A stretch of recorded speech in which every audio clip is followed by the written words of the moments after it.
Bacaan liturgi Minggu 4 April 2021, Hari Raya Paskah Kebangkitan Tuhan. Bacaan dari Kisah Para Rasul.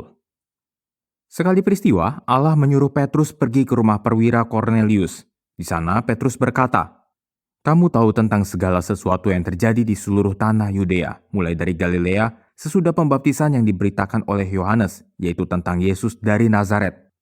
Bagaimana Allah mengurapi dia dengan Roh Kudus dan kuat kuasa. Yesus itulah yang berjalan berkeliling sambil berbuat baik dan menyembuhkan semua orang yang dikuasai iblis, sebab Allah menyertai dia. Kami adalah saksi dari segala sesuatu yang diperbuat Yesus di tanah Yudea maupun di Yerusalem.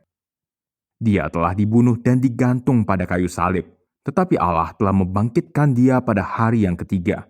Dan Allah berkenan bahwa ia menampakkan diri bukan kepada seluruh bangsa, tetapi kepada saksi-saksi yang sebelumnya telah ditunjuk oleh Allah, yaitu kepada kami yang telah makan dan minum bersama-sama dengan dia setelah ia bangkit dari antara orang mati.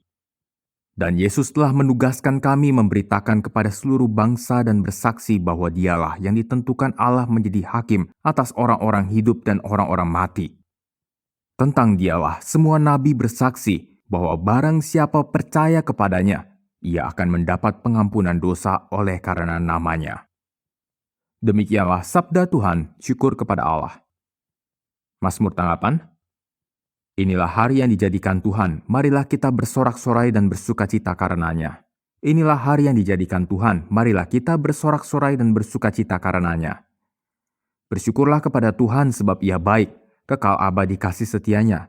Biarlah Israel berkata, kekal abadi kasih setianya. Inilah hari yang dijadikan Tuhan, marilah kita bersorak-sorai dan bersukacita karenanya.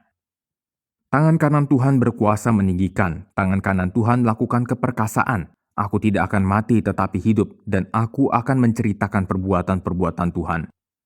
Inilah hari yang dijadikan Tuhan, marilah kita bersorak-sorai dan bersukacita karenanya. Batu yang dibuang oleh tukang-tukang bangunan telah menjadi batu penjuru. Hal itu terjadi dari pihak Tuhan, suatu perbuatan ajaib di mata kita. Inilah hari yang dijadikan Tuhan, marilah kita bersorak-sorai dan bersukacita karenanya. Bacaan dari surat Rasul Paulus kepada jemaat di Kolose. Saudara-saudara, kamu telah dibangkitkan bersama dengan Kristus. Maka carilah perkara yang di atas, di mana Kristus berada, duduk di sebelah kanan Allah.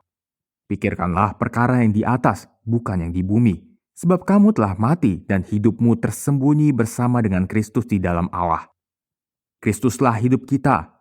Apabila Ia menyatakan diri kelak, kamu pun akan menyatakan diri bersama dengan Dia dalam kemuliaan. Demikianlah sabda Tuhan, syukur kepada Allah. Mada Paskah.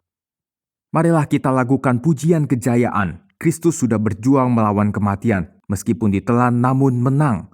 Dosa kita dilebur, kuasa maut gugur. Didamaikan kita dengan Bapa. Katakan Maria, engkau melihat apa? Wajah Yesusku yang hidup sungguh mulia hingga aku takjub. Kudengar malaikat menyampaikan amanat. Yesus Kristus sudah bangkit, kabarkanlah pada para murid. Sungguh bangkit Yesus Tuhan sebagai pemenang. Hiduplah berjaya selamanya. Amin. Haleluya. Haleluya, haleluya. Anak domba Paskah kita, yaitu Kristus, telah disembelih. Karena itu marilah kita berpesta dalam Tuhan. Haleluya. Inilah Injil Yesus Kristus menurut Yohanes. Dimuliakanlah Tuhan. Pada hari pertama minggu itu, pagi-pagi benar ketika hari masih gelap, pergilah Maria Magdalena ke kubur Yesus dan ia melihat bahwa batu telah diambil dari kubur. Maka ia berlari-lari mendapatkan Simon Petrus dan murid yang lain yang dikasihi Yesus. Ia berkata kepada mereka, "Tuhan telah diambil orang dari kuburnya, dan kami tidak tahu di mana ia diletakkan." Maka berangkatlah Petrus dan murid yang lain itu ke kubur. Keduanya berlari bersama-sama, tetapi murid yang lain itu berlari lebih cepat daripada Petrus, sehingga lebih dahulu sampai di kubur. Ia menjunguk ke dalam dan melihat kain kapan terletak di tanah, akan tetapi ia tidak masuk ke dalam. Maka tibalah juga Simon Petrus menyusul dia dan masuk ke dalam kubur itu. Ia melihat kain kapan terletak di tanah, sedang kain peluh yang tadinya ada di kepala Yesus tidak terletak dekat kain kapan itu, tetapi agak di samping di tempat yang lain dan sudah tergulung. Maka masuklah juga murid yang lain yang lebih dahulu sampai di kubur itu. Ia melihatnya dan percaya. Sebab selama itu mereka belum mengerti isi kitab suci yang mengatakan bahwa Ia harus bangkit dari antara orang mati. Demikianlah Injil Tuhan, terpujilah Kristus.